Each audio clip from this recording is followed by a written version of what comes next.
Professor K V Thomas telephone ലൈനിലുണ്ട്. Professor K V Thomas, എറണാകുളംകാർക്കൊക്കെ നമ്മുടെ സ്വന്തമായിരുന്നു, മലയാളക്കരയ്ക്ക് ആകെ സ്വന്തമായിരുന്നു. പ്രത്യേകിച്ച് ഈ അവസാന കാലങ്ങളിലൊക്കെ അദ്ദേഹം എറണാകുളത്ത് എല്ലാ പരിപാടികളും എന്നതുപോലെ സജീവമായിരുന്നു. അപ്പോൾ നമുക്കൊക്കെ എല്ലാവർക്കും ഹൃദയത്തോടൊക്കെ നമ്മൾ ചേർത്ത് വയ്ക്കുന്ന ഒരു വ്യക്തി കൂടിയായിരുന്നു പ്രൊഫസർ എം കെ സാനു. താങ്കൾക്ക് അദ്ദേഹവുമായൊക്കെ അടുത്ത് ഇടപഴകിയുള്ള ഓർമ്മകളൊക്കെ ഈ ഘട്ടത്തിൽ ഉണ്ടാകുമല്ലോ.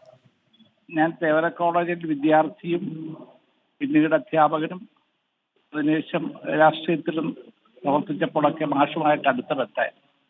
ചെറുതും വലുതുമായ എല്ലാ കാര്യങ്ങളിലും മാഷ് ഇടപെട്ടിട്ടുണ്ട്.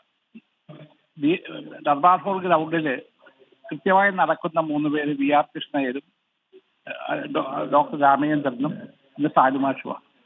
അവിടെ ഒരു ചെറിയ കല്ല് മാറിക്കിടന്ന മാഷെന്നെ വിളിച്ച് പറയും, അതിന്റെ ഗ്രൗണ്ടിലെ കല്ല് ഒരു കുഴപ്പമുണ്ട് എന്ന് പറയും. ഞാൻ ചെറിയ കാര്യങ്ങളിൽ പോലും ശ്രദ്ധിച്ചിരുന്നു. എല്ലാ പരിപാടി എൻ്റെ ട്രസ്റ്റിന്റെ എല്ലാ പരിപാടികളും മാറ്റി വരുമായിരുന്നു. കഴിഞ്ഞ ആഴ്ച പോലും, അത് ഈ വീഴുന്നതിന് മുമ്പ് ഉള്ള ഒരു ആഴ്ച പോലും ഞങ്ങൾ പല പരിപാടികളിലും പങ്കെടുത്തിരുന്നു. ഏറ്റവും അവസാനത്തിൽ പങ്കെടുക്കാമെന്ന് എന്നോട് പറഞ്ഞത് നമ്മുടെ അന്താരാഷ്ട്ര പുസ്തകോത്സവം അത് ആരംഭിക്കാൻ പോവാണ്. അപ്പോൾ അത് എന്ന സജീവമായ അന്താരാഷ്ട്ര പുസ്തകോത്സവം വരുന്ന ഒരാളാണ്. എറണാകുളത്തെ സംബന്ധിച്ചിടത്തോളം നമ്മുടെ ഗുരുനാഥനായിട്ടാണ് രാഷ്ട്രീയത്തിൽ ഇതരമായി എല്ലാവരും കണ്ടിട്ടുള്ളത്. അദ്ദേഹത്തിന്റെ വേർപാടിൽ ദുഃഖിക്കുകയാണ്. വളരെ നന്ദി പ്രൊഫസർ കെ വി തോമസ്, സാനുമാഷിനെ അനുസ്മരിച്ചതിന്. സാനുമാഷ് ഓർമ്മയായിരിക്കുന്നു. നാളെ മൃതദേഹം പൊതുദർശനത്തിന് വയ്ക്കും. രാവിലെ 8 മണിയോടെ മൃതദേഹം വീട്ടിലെത്തിക്കും. 9 മുതൽ 10 വരെ വസതിയിൽ പൊതുദർശനം.